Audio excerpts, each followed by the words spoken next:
تماشا بنائے گا. لڑو نہیں کسی سے, سکون سے, امن سے, شانتی سے رہو, ٹھیک ہے, لیکن کسی کا مذہب بھی قبول نہیں کرو. دیکھو ہندو بھی ہیں ہمارے ملک میں, عیسائی بھی ہیں, وہ تو بالکل ہی الگ مذہب ہے نا, وہ تو اللہ رسول کو صاف لفظوں میں انکار کرتے ہیں. تو ہم کہتے ہیں بھائی ٹھیک ہے, تم لکم دینکم ولی دین, تم جاؤ, تمہیں جو سمجھ میں آتا ہے کرو. تو ایسے ہی شیعہ سنی کا جو اختلاف ہے وہ اگر زبان کی حد تک رہے, دلائل کی حد تک رہے تو ٹھیک ہے. لڑائی بڑائی والا معاملہ ہوگا تو معاملہ کیا بنے گا, کیچڑ اچھالنا ایک دوسرے پہ. تو میں ایک بات آپ سے کر رہا ہوں کہ آپ اپنے بارے میں یہ فیصلہ کریں کہ آپ کیا ہیں, یا تو ادھر ہو جائیں یا ادھر ہو جائیں. تو اگر آپ شیعہ ہیں ٹھیک ہے, پھر وہ جو کر رہے ہیں وہ ان کا مسلک ہے, آپ کریں وہ. لیکن اگر آپ سنی ہیں تو پھر آدھا سنی آدھا ادھر آدھا ادھر, بیچ کا نہ بنے. میں بھی بیان میں عرض کر رہا تھا نا آخر میں کہ بیچ کا کسی کو بھی پسند, میرا خیال ہے آپ لوگ کو ہوتا ہے, شاید نہیں ہوتا نا کسی کو بھی پسند. قدرت نے کسی کو بیچ کا بنا دیا اللہ کی طرف سے, وہ تو اللہ کی طرف سے آزمائش ہے, لیکن خود سے کبھی بھی بیچ کا بننے کی کوشش مت کرو.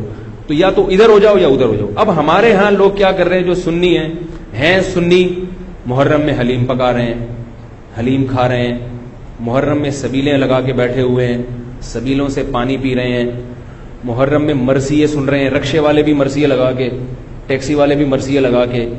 بھائی یہ اسلام نہیں ہے, یہ سمجھ رہے ہو. جو اس کو اسلام سمجھتا ہے وہ کرے, لیکن ہم سنی مذہب جو ہے وہ اس کی نظر میں یہ اسلام نہیں. نبی صلی اللہ علیہ وسلم نے لعنت فرمائی ہے میت پہ نوحہ کرنے والوں پر, سمجھ رہے ہو.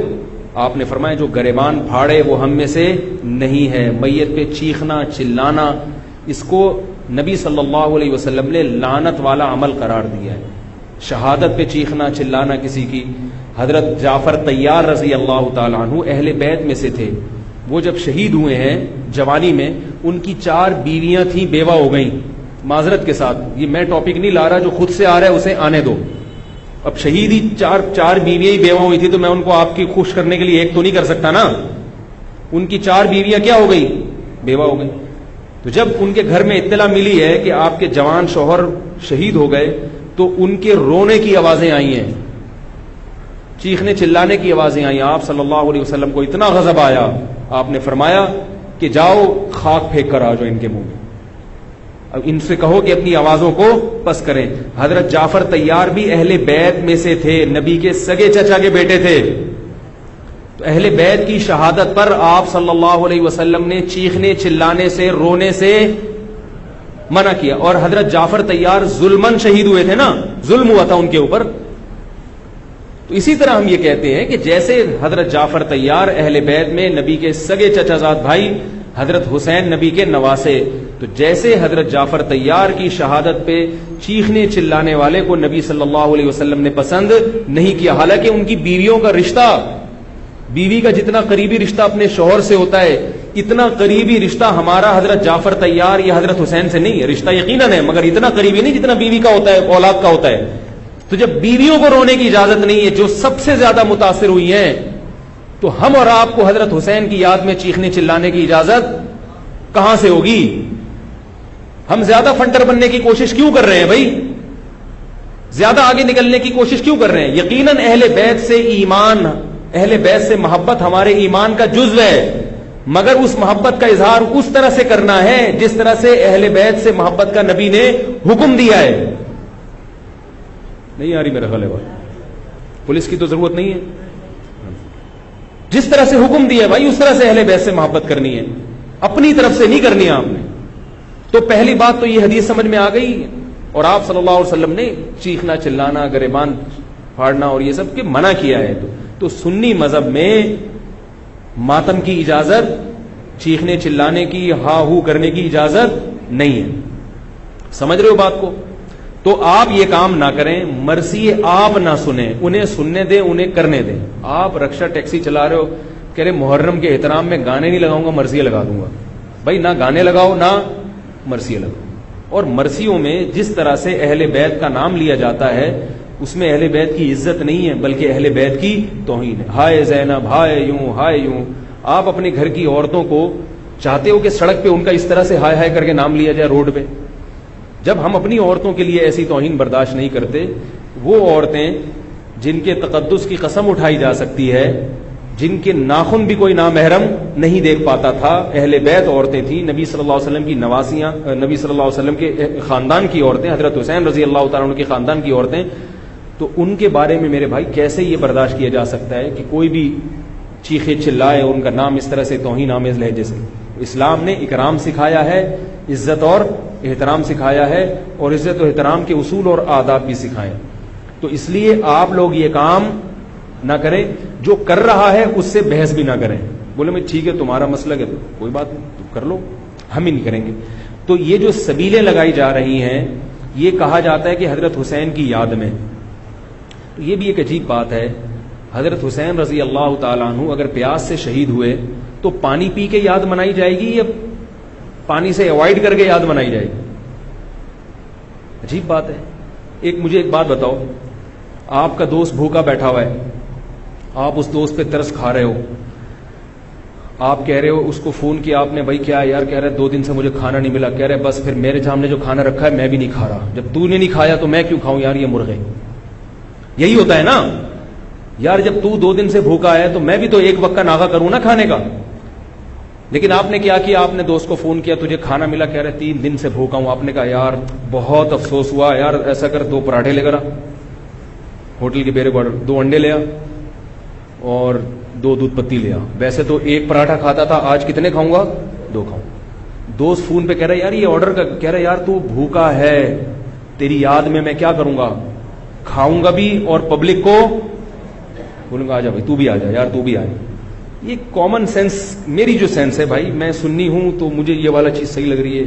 اگر پھر بھی آپ کو امام حسین کی یاد میں آپ کہتے ہیں شربت پیئیں گے بھی پلائیں گے بھی، ٹھیک ہے آپ کو سمجھ میں آ رہا ہے، میں بندوق لے کے کسی کے پاس نہیں آؤں گا. لیکن مجھے جو یہاں ممبر پہ بٹھایا گیا ہے وہ بات کرنے کے لیے جو میری سمجھ میں آ رہی ہیں. کیا خیال ہے بھائی؟ تو اس لیے یہ سبیلیں چھوڑ دیں.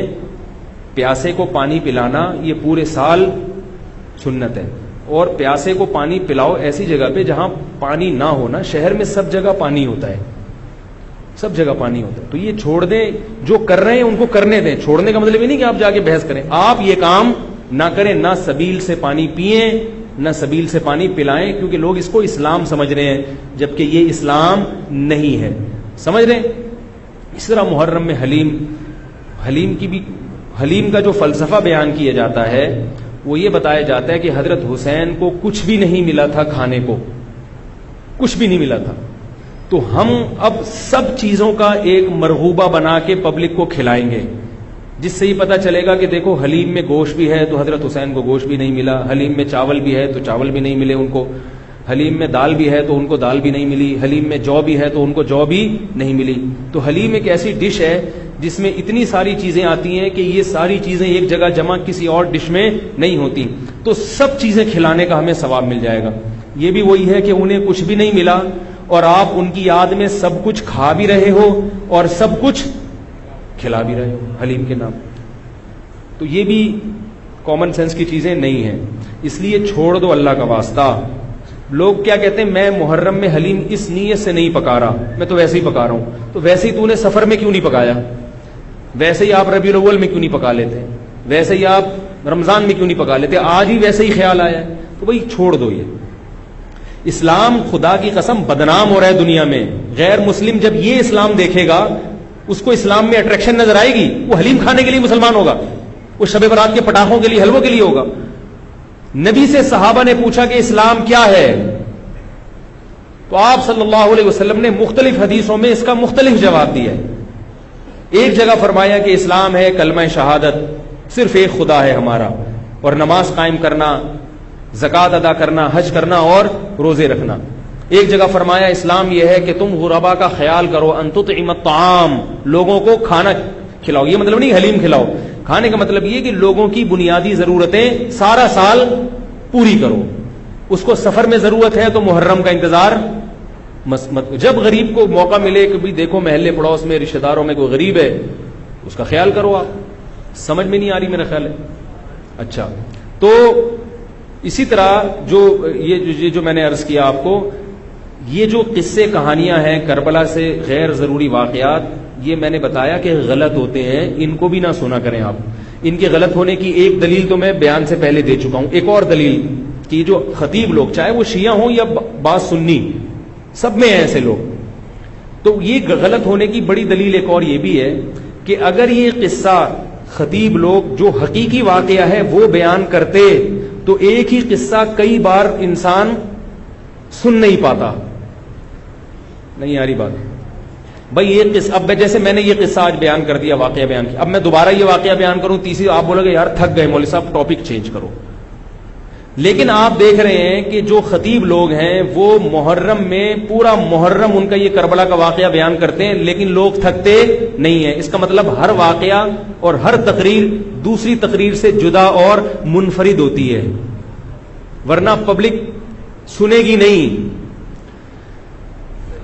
کتنی مضبوط دلیل دے رہا ہوں آپ کو. اس کا مطلب ہے ہر خطیب کو پبلک کے لیے اس بیان کو اٹریکٹیو بنانے کے لیے اس واقعے میں تھوڑا سا ٹماٹر اور دہی کا تڑکا لگانا پڑے. کبھی وائٹ کڑھائی ہوگی دہی والی، کبھی ٹماٹر والی کڑھائی ہوگی، کبھی گرین کڑھائی ہوگی. تو کڑھائی کا تڑکا چینج ہوگا تو پھر صبح کی کڑھائی دوپہر کھا سکتے ہیں، رات کو بھی کڑھائی کھا سکتے ہیں، ورنہ دوپہر جب آپ نے کڑھائی کھا لی رات کو وہ کڑھائی آپ نہیں کھاؤ گے. انسان ایک دفعہ کھا کے دل بھر جاتا ہے اس. تو یہ خود اس بات کی دلیل ہے خطیب ہر بیان میں کوئی نئی چیز لے کر آ رہا ہے. اس کا مطلب ہے کہ بھائی ایک واقعہ تھا تو وہ ایک ہی دفعہ ہوا ہے نا واقعہ، اس کو ہر دفعہ وہی ہونا چاہیے نا. ہر دفعہ آپ نے اس میں کچھ نئی چیز لایا ہو تو اس کا مطلب ہے کچھ دال میں گڑبڑ ہے. یہ بھی اس بات کی دلیل ہے. اس لیے یہ چیزیں چھوڑ دیں. رہا یہ مسئلہ کہ لوگوں کے گھر سے حلوے آ جاتے ہیں، کھانا آ جاتا ہے، تو بھائی بہتر یہ ہے کہ ان کو محبت کے ساتھ منع کر دیں. بولے ہم حضرت حسین رضی اللہ تعالی عنہ سے محبت ضرور کرتے ہیں مگر کھا کے بولو بھائی نہیں، روزہ رکھ کے، ٹھیک ہے ہم نہیں کھائیں گے. اور اگر آپ یہ سمجھتے ہیں کہ لڑائی ہو جائے گی، بعض دفعہ وہ بیچارے نے تقریر تو نہیں سنی ہوتی، وہ تو محبت میں ہی لا رہا ہے، تو اگر لڑائی ہو جائے گی تو رکھ لیں، لیکن محبت سے اس کو مسئلہ سمجھا دیں یار میں رکھ رہا ہوں تاکہ تمہارا دل نہ ٹوٹے مگر یہ ہے غلط. رہا یہ مسئلہ کہ اس کو کھا بھی لیں. اب آپ ایک دم نا سارے جوش میں ہو یار اگلا بتاؤ، یار اگلا اسٹیپ ہمارے لیے بہت امپورٹنٹ ہے، یہ ایک مسئلہ نہیں ہے رکھنا نہ رکھنا. رکھ لیا تو اب کیا کریں؟ اب آپ جوش میں آ رہے ہو. اب میں آپ کو 2 گھنٹے بھی بٹھا کے رکھوں نا آپ بیٹھ جاؤ گے، میں کہوں 2 گھنٹے بعد جواب دوں گا آپ بیٹھے رہو گے یہاں. اب کیا کرنا ہے؟ تو وہ کھانا حلال ہے یا نہیں، اس کا مدار اس پر ہے کہ اگر وہ حضرت حسین کو خوش کرنے کے لیے صدقہ کیا ہے، خوش کرنے کے لیے، تو غیر اللہ کا تقرب حاصل کرنے کے لیے کوئی عبادت کرنا یہ شرک ہے. آئی بات سمجھ میں؟ نہیں آ رہی میرا خیال ہے. صدقہ خیرات صرف کس کے لیے ہوتا ہے؟ اللہ کی رضا کے لیے. پھر تو وہ چونکہ غیر اللہ کے لیے ہے وہ حرام ہے، اس کا کھانا بالکل ناجائز. اور اگر کسی نے حضرت حسین کو ثواب پہنچانے کے لیے یہ کام کیا ہے، آئی بات سمجھ میں؟ مقصد اللہ کی رضا ہے، نیت یہ کہ حضرت حسین کو اس صدقے کا ثواب پہنچ جائے، تو یہ عمل بدعت ہے مگر اس سے وہ کھانا حرام بولو بھائی نہیں ہوتا. قبول کرنا غلط ہے کیونکہ اس سے بدعت کی تائید ہو رہی ہے، مگر وہ کھانا حرام نہیں ہوتا. کھانا وہ جائز ہے، اس کو پھینکے نہیں، کھا لیں، میرے گھر نہ بھیجیں، ٹھیک ہے خود کھا لیں آپ اس کو. یہی مسئلہ ربیع الاول کے حلووں کا بھی یہی مسئلہ ہے، 11ویں شریف کا بھی یہی ہے کہ اگر کسی نے 11ویں شریف حضرت گیلانی رحمۃ اللہ علیہ کو ثواب پہنچانے کے لیے 11ویں نکالی ہے تو ثواب تو کسی کو بھی پہنچایا جا سکتا ہے، لیکن چونکہ وہ اس کو ضروری سمجھ رہے ہیں یا افضل سمجھ رہے ہیں اور دن متعین کر لیا تو یہ بدعت تو ہے، لہذا اس 11ویں شریف کے حلوے کو قبول نہ کریں، بدعت کی تائید ہے. اور اگر پھٹے بازی کا اندیشہ ہے، لڑائی جھگڑا ہے، محلے داری بھی کرنی ہے، لوگ کہتے ہیں مولوی صاحب تمہیں تو محلے داری کرنی نہیں ہوتی، آپ لوگ تو مسجد سے آئے نکل لیے پتلی گلی سے، ہم تو محلے داری بھی کرنی ہوتی ہے. تو اگر ڈر ہے کہ نفرتیں پھیلیں گی تو قبول کر لیں، لیکن محبت سے اس کو سمجھا دیں. اور جب قبول کر لیا تو ضائع کرنے سے بہتر ہے کہ اس کو کھا لیں، رزق ہے وہ. لیکن اگر کسی نے نیاز نکالی حضرت گیلانی کو خوش کرنے کے لیے کہ اس سے ان کا قرب حاصل ہوگا، وہ خوش ہوں گے، ان کی رضا مقصد ہے، تو پھر یہ کیا ہے؟ شرک ہے. کیونکہ صدقات و خیرات صرف اور صرف جانور کا حلال کرنا صرف اللہ کے لیے، صدقہ یہ عبادت جتنی بھی ہیں وہ صرف کس کے لیے ہوتی ہیں؟ اللہ کے لیے ہوتی ہیں. سمجھ رہے ہو بات کو؟ تو پھر اگر غیر اللہ کے لیے ہے، پھر یہ نظر لغیر اللہ ہے، یہ حرام ہے، ناپاک ہے، نجس ہے. پھر ایسی صورت میں آپ اس کو نہیں کھا سکتے. کیا پوچھ رہے ہیں آپ؟ ہاں یہ بڑا سوال. اب آپ ڈسٹرب ہو رہے ہیں کہ آپ نے تو بجائے فائدے کہ ہمیں اور کنفیوز کر دیا. پتہ کیسے چلے گا کہ یار یہ کیا ہے؟ تو پتہ ایسے چلے گا، اس سے پوچھ لو، اس سے پوچھ لو بھائی یہ کیا ہے، یہ کیوں لا رہے ہو؟ تو بتا دے یار یہ حضرت حسین کی یاد میں ہے. تو آپ بولو حضرت حسین کی یاد کیا کا مطلب ہے؟ ان کو ثواب پہنچانے کو کہتے، ثواب پہنچانے کے تو بولو یار غلط ہے، بدعت ہے، لیکن بسم اللہ. اس لیے کوشش کریں کہ رد کر دیں اس کو. یہ تو میں قبول کرنے کا اس صورت میں کہہ رہا ہوں کہ بہت ہی کوئی مسئلہ، بعض لوگ پھر دینداروں سے نفرت کرتے ہیں. اس کو اس نے تو پورا بیان نہیں سنا ہوگا نا. بہت سے بیچاروں میں جہالت بھی ہوتی ہے، ان کو پتہ نہیں ہوتا. لڑے نہیں کسی سے، محبت سے انکار کرتے ہیں، یار ہم لوگ حلوے مانڈے والے نہیں. میرے گھر تو پہلے، اب تو یہ چیزیں آتی نہیں ہیں، لیکن لوگوں نے جائز چیزیں چھوڑنا بھی بھیج دی ہیں. او بھائی میں نے حلوے مانڈوں کا انکار کیا ہے. عید پہ عید الفطر کا دن کتنا مبارک ہوتا ہے، اس میں تو ایک دوسرے کے ہاں کچھ لے جا رہے. میں پاکستان کا واحد امام ہوں جس کے ہاں عید الفطر کے دن بھی کچھ نہیں آتا. میں اللہ کا شکر ہے کھانے پینے کا بھوکا نہیں ہوں الحمدللہ، مجھے اللہ نے بہت رزق دیا. ایک دن میں نے اپنے خاص دوست سے پوچھا، میں نے کہا یار عید کے دن تو امام کو تو لوگ تھوڑا سا پوچھ لیتے ہیں، ٹھیک ہے اللہ نے مجھے بہت دیا ہے، لیکن اتنا بھی پھیکا نہیں ہونا چاہیے پبلک کو کہ امام سے اتنی عقیدت تو ہوتی ہے. یار عید بقرعید میں تو اڑوس پڑوس لوگ امام صاحب کے گھر کوئی بریانی شریانی. میں نے کہا مجھے شوق نہیں ہے کوئی بریانی شریانی کا، لیکن مجھے لوگوں کے اس ایٹیٹیوڈ پہ تعجب ہوتا ہے کہ مجھے 10 سال ہو گئے تو عید پہ تو کچھ بھیج دو. تو ان صاحب نے مجھے کہا اسی محلے کے، انہوں نے کہا اصل میں لوگ ایسا نہیں ہے کہ آپ سے نفرت کرتے ہیں، آپ نے بیانات اس قسم کے کیے ہوئے ہیں کھانے پینے کے بارے میں کہ لوگ ڈرتے ہیں. لوگ کیا کرتے ہیں؟ ڈرتے ہیں ابھی کہیں بھیج دیا تو ایسا نہ ہو کہ وہیں سے واپس کرنے ہی ہے. اتنا سخت آپ نے اس میں موقف اختیار کیا ہے. تو میں نے کہا وہ تو حلوے مانڈوں کے بارے میں اختیار کیا. تو خیر عید پہ اب امید ہے انشاءاللہ. ٹھیک ہے لیکن نہ بھیجیں آپ لوگ، محبت بس زبان سے اظہار کر دیں.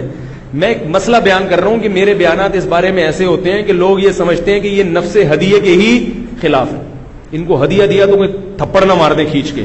تو ایسا ایٹیٹیوڈ، میں نے کہا اچھا ہے یہی رہنے دو، اس سے تھوڑی سی لوگوں میں عزت رہے گی کہ لوگ سمجھتے ہیں بھائی سینگ ہے نہیں مگر ٹکر مارتے ہیں یہ.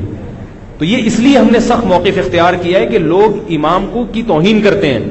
اب ایک صاحب کے ابا کا انتقال ہو گیا، ہر جمعرات کو میرے گھر کوفتے، انڈے آلو اور کوفتے لے کر آ رہے ہیں. ہم تو جمعراتی مولوی ہیں نہیں، مجھے یہ پتہ ہی نہیں تھا کہ آج جمعرات ہے. میں نے کہا چلو بیچارہ عقیدت محبت میں لا رہا ہے تو میں رکھ لیتا تھا. گھر والوں نے پھر جب ہر جمعرات کو ہونے لگا تو گھر والوں نے جمعرات کو رات کو کھانا پکانا ہی چھوڑ دیا. انہوں نے کہا یار جب آ ہی جاتا ہے تو میں نے کہا چلو ٹھیک ہے اللہ دے رہا ہے. بیچارہ ہے بھی عقیدت محبت میرا نمازی تھا. کوفتوں کا ٹائٹ قسم کا بڑا مزیدار سالن آ رہا تھا. ایک دن مجھے خیال ہوا کہ یار کچھ دن پہلے ان کے ابا کا بھی انتقال ہوا ہے اور یہ جمعرات بھی ہے، ایسا تو نہیں ابا کے ثواب کے لیے مجھے کھلا رہے ہوں. میں نے ان سے پوچھا یہ آپ اپنے ابا کو ثواب پہنچانے کے لیے مجھے کھلا رہے ہو؟ انہوں نے کہا جی. میں نے کہا یار آپ مجھے ایک بات بتاؤ کہ آپ کے دادا کا جب انتقال ہوا تھا تو آپ نے اپنے ابا کو کبھی گفٹ دیا یا کھانا کھلایا؟ تو اس لیے کھلایا نا کہ وہ آپ کے ابا ہیں. اگر ابا کو کسی دن آپ نے کھلایا، ابا پوچھے بیٹا کیوں کھلا رہے ہو؟ آپ کے ابا دادا کا انتقال ہوا ہے ان کے ثواب کے لیے آپ کو کھلا رہا ہوں، ابا کو غصہ آئے گا کہ نہیں آئے گا؟ وہ بھائی ابا کو جو کھلایا جاتا ہے اس لیے نہیں کہ دادا کی موت واقع ہو گئی، ابا کو اس لیے کھلایا جاتا ہے کہ وہ ابا ہیں. نہیں آ رہی بات سمجھ میں؟ آپ اپنی منگیتر کو ایزی لوڈ کرا رہے ہو 500 کا، وہ کہے بھائی کیوں کرا رہے ہو؟ اصل جواب یہ کہ بھائی اول تو غلط ہے یہ ایزی لوڈ نہ کرایا کریں، لیکن جو آج کل عرف چل رہا ہے آپ کیا کہو گے؟ بھائی ایک تعلق ہے، ایک محبت ہے، میں چاہتا ہوں یہ رشتہ نہ ٹوٹے، یہ کہو گے نا. اگر آپ نے کہا میری چونکہ دادی کا انتقال ہوا ہے تو چونکہ ان کو ثواب پہنچانے کے لیے کوئی غریب مسکین بھیکاری مل نہیں رہا تھا تو میں نے کہا تم ہی ہو غریب تو چلو میں تمہیں 500 روپے کا بیلنس لوڈ کرا لوں، اس کو غصہ آئے گا کہ نہیں آئے گا؟ اگر اس میں غیرت ہوگی تو غصہ آئے گا. تو یاد رکھو عزت دار، جس کو عزت دار، میں نہیں کہہ رہا میں عزت دار ہوں، لیکن جس کی کو آپ عزت دار سمجھتے ہو اس کو ہدیہ دیا جاتا ہے، اس پہ صدقہ نہیں کیا جاتا، ثواب پہنچانے کے لیے نہیں، ہدیہ دیا جاتا ہے اس کے اکرام کے لیے، اس سے محبت بڑھانے کے لیے، اس سے تعلق بڑھانے کے لیے. تو علماء کو ہدیہ دیا کرو ثواب کی نیت سے نہیں، محبت کی نیت سے. ثواب غریبی میں خود بخود ملے گا. نہیں آ رہی میرا خیال ہے، ثواب خود بہت غریبی میں مل جائے گا. تو میں نے ان سے کہا کہ بھائی یہ کوفتے کسی غریب کو کھلائے، میں اللہ کا شکر ہے غریب نہیں ہوں، کسی غریب کو صدقہ کر دیا کرے ابا کے ثواب کے لیے. آئندہ مجھے اس گلی میں آپ کوفتے لے کر گھومتے ہوئے نظر نہیں آئے. ٹھیک ہے، آئندہ نہیں نظر آئے. تو یہ ایک صدقہ اور ہدیے میں فرق ہے کہ ہدیے میں سامنے والے کی عزت ہوتی ہے، تبھی ہدیے میں بہت عزت احترام کے ساتھ کہ قبول کر لیں تو بڑی نوازش ہوگی آپ کی. اور ہدیہ مالدار علماء کو بھی دیا جاتا ہے، بلکہ مالدار علماء کو ہدیہ دینا زیادہ ثواب ہے، کیونکہ اس میں ان کی بے عزتی کا پہلو بالکل بھی نہیں ہوتا. ہمارے حضرت فرمایا کرتے تھے مالدار عالم کو ہدیہ دینا زیادہ ثواب ہے، اس لیے کہ اس میں اس کی بے عزتی کا بالکل بھی آپشن نہیں ہے. وہ کبھی بھی آپ اس کو یہ نہیں دکھا سکتے کہ میرے ٹکڑوں پہ پل رہا ہے، وہ کہے گا میرے پاس اللہ کا ہدیہ تم سے زیادہ ہے. تو کہاں سے کہاں بات چلی گئی. تو ایصال ثواب کے لیے کھلانا تو یہ بھی توہین ہے. تو اگر کوئی پیرانے پیر کی نیاز نکال کے آپ کے گھر میں لا رہا ہے ان کو ثواب پہنچانے کے لیے، تو اس میں آپ کی بے عزتی بھی ہے. اس میں آپ کو یہ ثابت کرایا جا رہا ہے کہ آپ چونکہ محلے میں سب سے غریب ہیں، ان کو ثواب پہنچانے کے لیے مجھے آپ سے زیادہ کوئی مستحق نظر نہیں آیا، میں نے کہا چلو بسم اللہ. تو آپ کہیں بھائی ہم غریب نہیں ہیں، ہم ہدیہ قبول کرتے ہیں، صدقات و خیرات قبول نہیں کرتے. اگر غریب ہوں تو بھی یہ کہہ دیں کہ غریب نہیں ہے. اپنی غربت بیان کرنی ہے تو اللہ کے سامنے بیان کرو نا، پبلک کے سامنے کیوں بیان کرے؟ کیا خیال ہے؟ غریب ہو کے بھی آدمی رہے ایسے جیسے اس سے بڑا. ہمارے حضرت بہت مسکین تھے، غریب تھے 60 سال کی عمر تک، لیکن فرماتے میں رہتا ایسے تھا پبلک سمجھتی تھی اس محلے میں ان سے زیادہ پیسے والا کوئی ہے ہی. لوگ کہتے ہیں مجھ سے آ کے قرضے مانگتے تھے، ایسی شان کے ساتھ انہوں نے. مولوی تھے، مولوی ایسے ایسے مولوی بھی ہیں مارکیٹ میں، دیکھو آپ، مولوی تھے مگر ایسے رہتے تھے، کہتے ہیں لوگ مجھ سے آ کے قرضے مانگتے تھے. تو اپنے بارے میں فیصلہ کریں کہ ادھر ہیں یا ادھر. اگر سنی ہیں تو مرثی سننا چھوڑ دیں. کربلا کے واقعات جو مستند ہیں وہ علماء کی کتابوں میں پڑھیں، ٹھیک ہے، ایک تاریخی علم ہے، لیکن ہماری شریعت پہلے سے کامل ہے، ہم نے اسی کو فالو کرنا ہے. محرم میں شادی بھی ابھی کیا کریں. محرم میں شادی کے بہت سارے فائدے ہیں. ایک یہ کہ برکت ہوگی انشاءاللہ، محرم کا مہینہ ہے. دوسرا فائدہ یہ کہ بدعت کی، جو لوگ سمجھتے ہیں محرم میں شادی غلط ہے تو بدعت کی مخالفت ہوگی، اس کا الگ سے ثواب ملے گا. تیسرا فائدہ یہ کہ محرم میں شادی ہال سستے ہوتے ہیں، سستے میں شادی ہو جائے گی. کیا خیال ہے؟ تو فائدے ہی فائدے، مزے ہی مزے. اور رہا یہ مسئلہ کہ محرم میں شادی ہوئی اور خدا نخواستہ ناکام ہو گئی. اب لوگ یہ بھی کرتے ہیں، ناکام ہو جائے، کہہ رہے ہیں محرم میں ہوئی تھی نا اس لیے. تو ان سے بولو بہت سے میرے علم میں ایسے ہیں جنہوں نے ربیع الاول میں کی تھی، ان کی بھی ناکام ہو. شادی کے کامیاب ہونے یا ناکام ہونے کا تعلق اس سے نہیں ہے کہ رمضان میں ہو رہی ہے کہ محرم میں، وہ اس سے ہے کہ میاں بیوی کا رشتہ جوڑ کا تھا یا نہیں تھا، دونوں تمیز سے رہنا چاہتے ہیں کہ نہیں چاہتے. اگر دونوں تمیز سے رہنا چاہتے ہیں تو کہیں بھی نکاح ہوگا انشاءاللہ کامیاب ہوگا. اگر دونوں تمیز سے یا دونوں میں سے ایک میں اڑی ہے، وہ رہنا ہی نہیں چاہتا تمیز سے، تو حرم کے اندر بیت اللہ کے اندر بھی نکاح ہوگا تو وہ ناکام ہو جائے گا. سمجھ گئے؟ اللہ تعالی ہم سب کو سمجھنے کی، عمل کرنے کی توفیق عطا فرمائے. الحمدللہ رب العالمین.